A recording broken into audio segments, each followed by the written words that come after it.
करते हैं।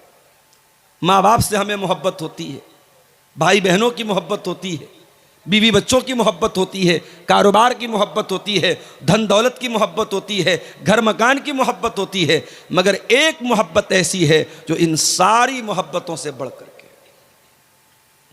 वो कौन सी मोहब्बत है? आइए कुरान का 10वां पारा खोलते हैं।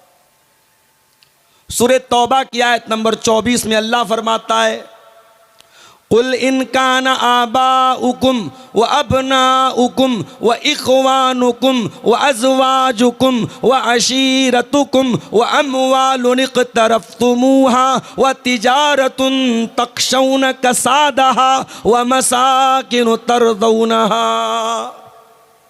8 चीज़ों का नाम लिया अल्लाह ने, और ये 8 चीज़ें वो हैं, दुनिया का कोई इंसान नहीं कह सकता कि इन 8 चीज़ों से मुझे मोहब्बत नहीं है। कुल इनकान आबाउकुम, ऐ नबी आप फरमा दीजिए अगर तुम अपने बापों से मोहब्बत करते हो। कौन बेचारा है जो अपने बाप से मोहब्बत नहीं करता? हाँ, वही अपने बाप से मोहब्बत नहीं करेगा जिसके सीने में दिल नहीं पत्थर होगा।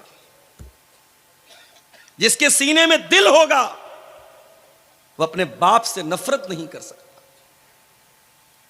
एक बात बोलूं आपसे, जब मां बाप की बात आती है ना, तो आमतौर से मां की कुर्बानियों का नाम लिया जाता है। मां पेट में रखती है, मां जन्म देती है, मां दूध पिलाती है, मां गीले बिस्तर पे सो जाती है। मां की खूबियों को बयान करते करते बाप के एहसान कहीं पीछे छुप जाते हैं मेरे भाई। मां का एहसान नजर आता है, बाप का एहसान नजर नहीं आता। तेरी मां ने अगर 9 महीने तुझे पेट में रखा है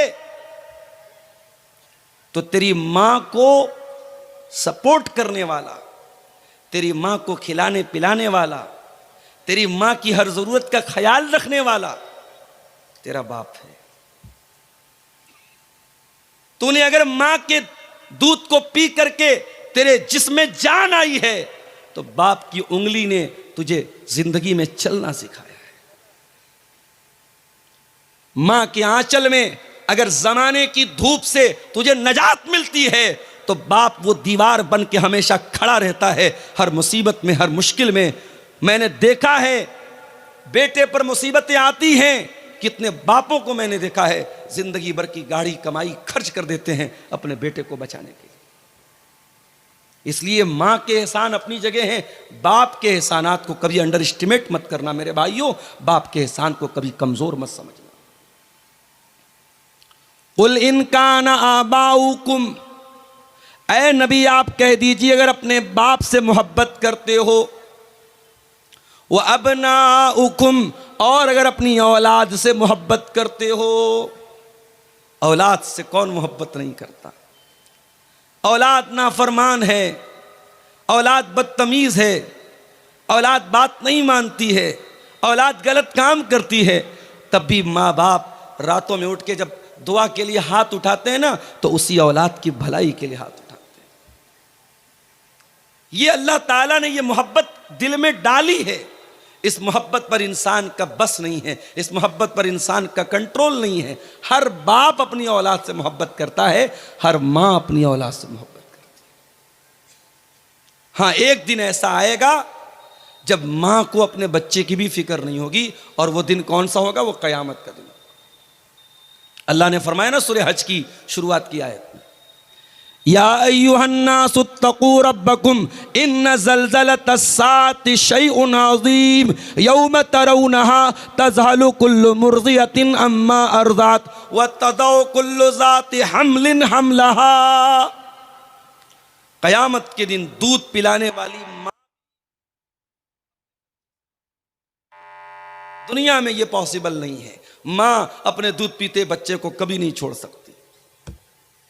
गाजा में बम बरस रहा है, बारूद बरस रहा है, लेकिन मां अपने बच्चे को छोड़ के नहीं भागती है।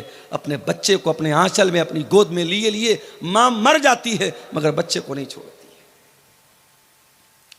कुल इनकान आबाउकुम, ऐ नबी आप कह दीजिए अगर अपने बाप से मोहब्बत करते हो वह अबनाउकुम, अपने बेटों से मोहब्बत करते हो वह इखवानुकुम, और अपने भाई से मोहब्बत करते हो। भाई भाई के कहते हैं ना, भाई भाई के जिसमें एक माँ बाप का खून दौड़ता है। पड़ोसी पड़ोसी से झगड़ा कर रहा है, हमसे कोई मतलब नहीं होता।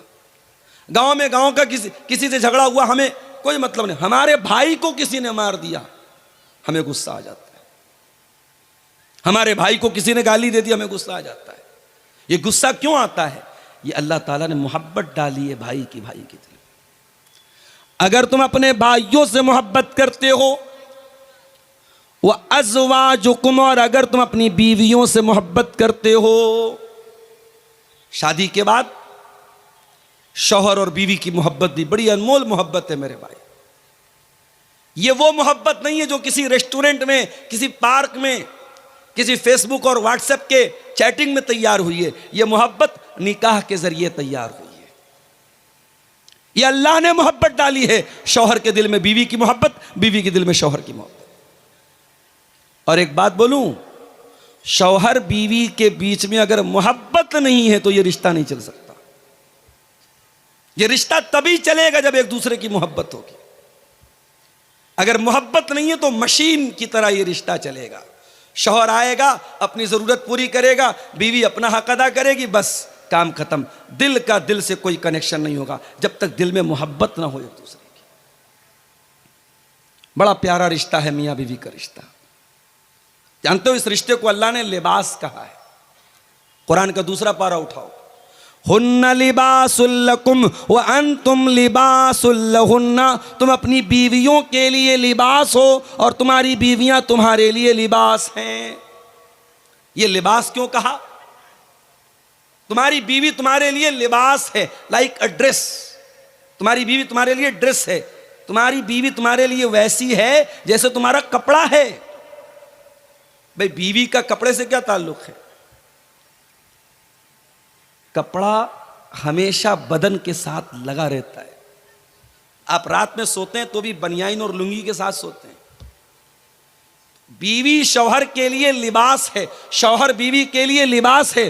दोनों एक दूसरे के साथ अटैच्ड हैं, एक दूसरे से संबंधित हैं, एक दूसरे से बंधे हुए हैं। दोनों अलग नहीं हो सकते। मैं अभी तकरीर करने के पहले कपड़ा चेंज करना था। मैंने डॉक्टर साहब से कहा थोड़ा कोई कमरा दे दीजिए, मैं कपड़ा चेंज करूं। आदमी भी कपड़ा चेंज करता है तो अकेले में चेंज करता है, और औरत तो करती है। हम किसी के सामने बगैर कपड़े के रहना पसंद नहीं करते। कपड़ा हमारी इज्जत पर पर्दा डालता है।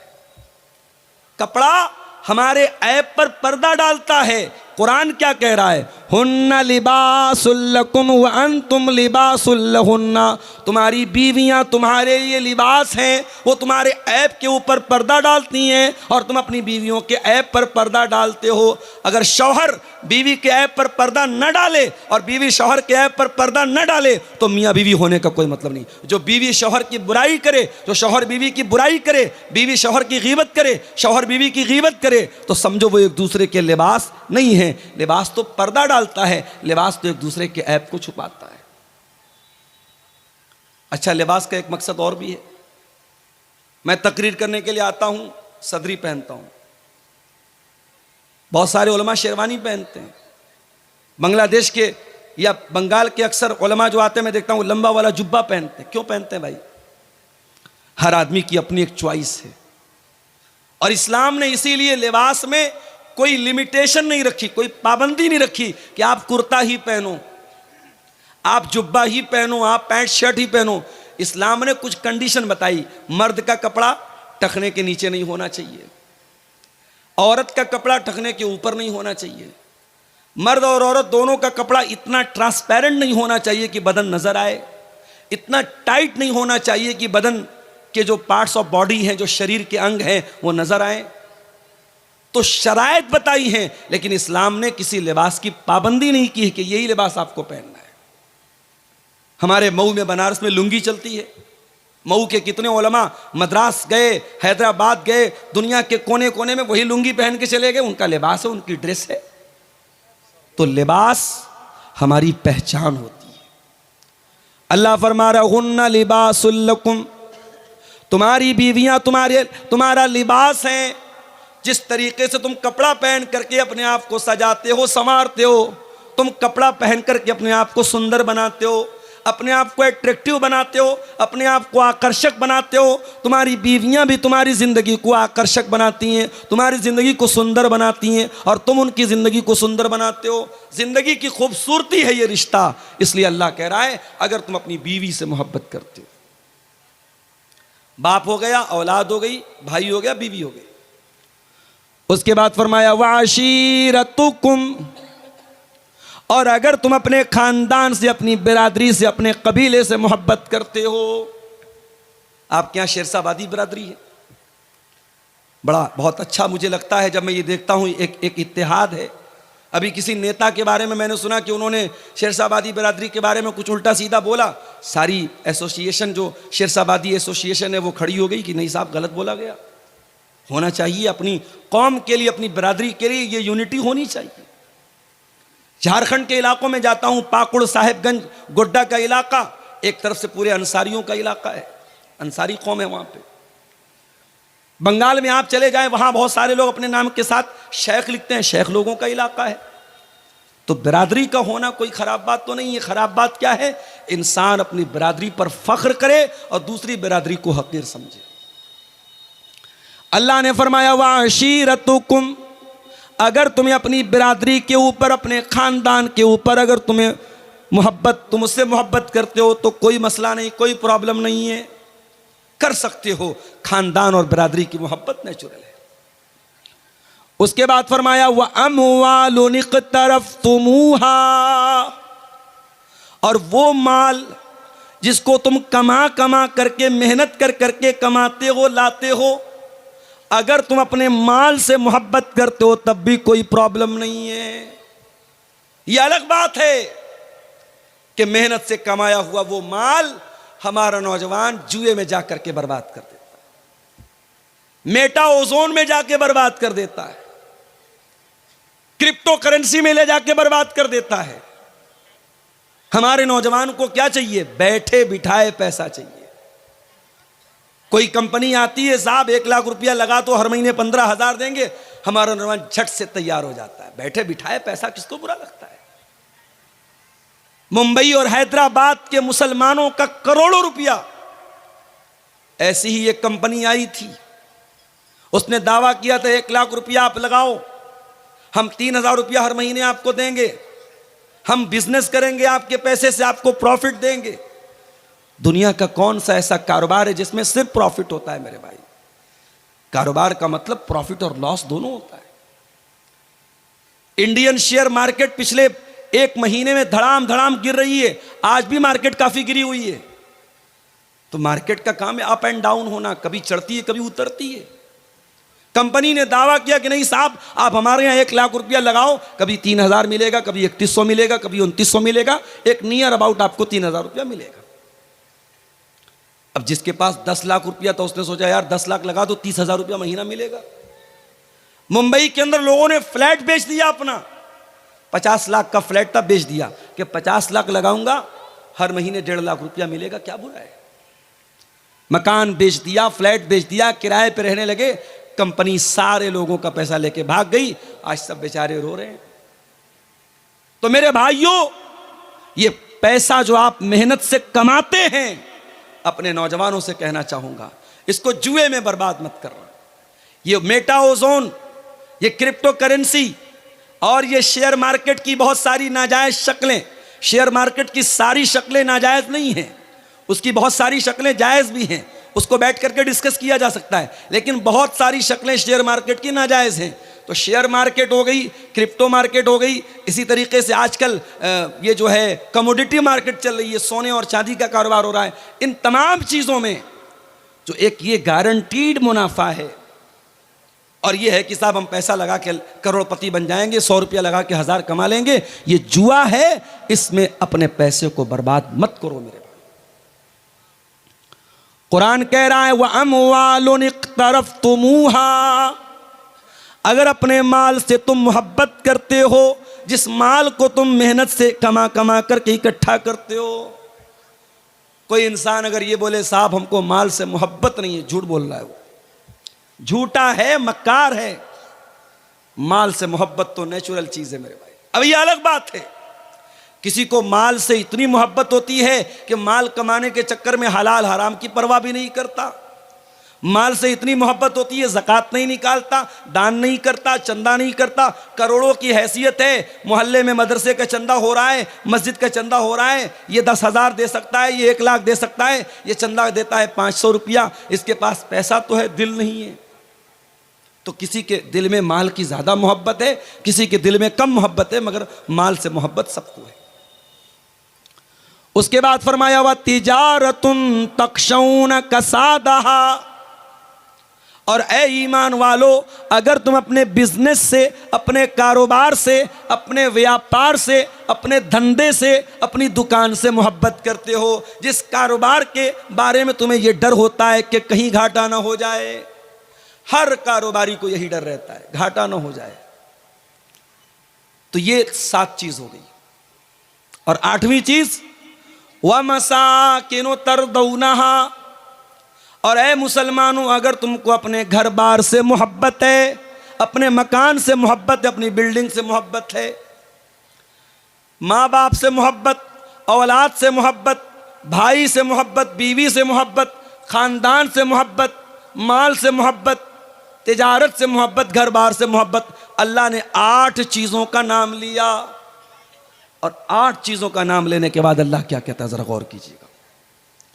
अहब्ब इलैकुम मिनल्लाहि व रसूलिही व जिहादिन फी सबीलिही, अगर इन 8 चीज़ों की मोहब्बत तुम्हारे दिल में अल्लाह से ज़्यादा हो जाए, रसूल से ज़्यादा हो जाए, और अल्लाह की राह में जिहाद से ज़्यादा हो जाए, फतरब्बसू, तो तुम अल्लाह के अज़ाब का इंतज़ार करो, हत्ता यअतियल्लाहु बिअम्री, अल्लाह ताला अपने अज़ाब को सामने लाएगा। पता ये चला आप मोमिन हैं, आप मुसलमान हैं, आपके दिल में सबसे ज्यादा मोहब्बत किसकी होनी चाहिए? अल्लाह की और उसके रसूल की होनी चाहिए। दुनिया की सारी मोहब्बतें इन 2 मोहब्बतों पर कुर्बान है मेरे भाई। अब मैं अपने तकरीर के असल टॉपिक की तरफ आ रहा हूं। हमें अपने रसूल से मोहब्बत तो करनी है, सवाल ये पैदा होता है कितनी मोहब्बत करनी है। कुरान करीम जवाब देता है अन्नबिय्यु औला बिल मोमिनीन मिन अनफुसिहिम, के नबी मोमिन, नबी से ईमान वाले अपनी जान से ज़्यादा प्यार करते हैं, ईमान वाले नबी से अपनी जान से ज़्यादा मोहब्बत करते हैं, जान से बढ़ के अपने नबी से प्यार होना चाहिए। अब आप कहेंगे मौलवी साहब ये कैसे पॉसिबल है, जान से बढ़ के कोई कैसे प्यार कर सकता है? आइए मैं आपको एग्जाम्पल देता हूँ। हजरत खुबैब इब्न अदी को देखो, इनको मक्का वालों ने अरेस्ट कर लिया, गिरफ्तार कर लिया, इनको सूली पे चढ़ाने की तैयारी हो गई है। मक्का वालों ने कहा खुबैब कोई आखिरी ख्वाहिश, कोई अंतिम इच्छा अगर हो तो बता दो। कहा कि मैं 2 रकात नमाज पढ़ना चाहता हूं। क्या ठीक है, 2 रकात नमाज पढ़ लो तुम। और आज भी दुनिया में तकरीबन हर कंट्री में, हर देश में फांसी देने से पहले और सजाए मौत देने से पहले मरने वाले की अंतिम इच्छा पूछी जाती है, और अगर पूरी करने लायक होती है तो पूरी भी करवाई जाती है। खुबैब इब्न अदी ने कहा मैं 2 रकात नमाज पढ़ना चाहता हूं। कहा ठीक है पढ़ लो। हजरत खुबैब इब्न अदी ने हल्की 2 रकात नमाज पढ़ी, सलाम फेरा। कहा है मक्का वालों, अगर इस बात का डर न होता कि कहीं तुम ये न समझने लगो मैंने मौत के डर से नमाज को लंबा किया है, तो मैं थोड़ी और लंबी नमाज पढ़ता। कहा है खुबैब एक बात बताओ,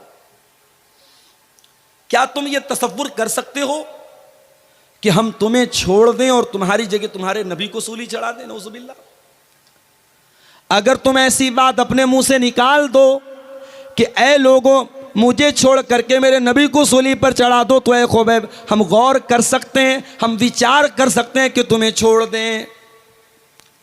मेरे प्यारे साथियों, खुबैब इब्न अदी को मालूम है थोड़ी देर में मुझे सूली पे चढ़ा दिया जाएगा, मेरी तिक्का बोटी कर दी जाएगी, मेरे बदन के टुकड़े टुकड़े कर दिए जाएंगे। ऐसे मौके पर खुबैब को ऑफर दिया जा रहा है, तुझे कुछ नहीं करना है, बस ज़बान से ये कहना है मेरी जगह मेरे नबी होते तो हम तुम्हें छोड़ सकते हैं, तो तुम बताओ तुम्हारी क्या राय है।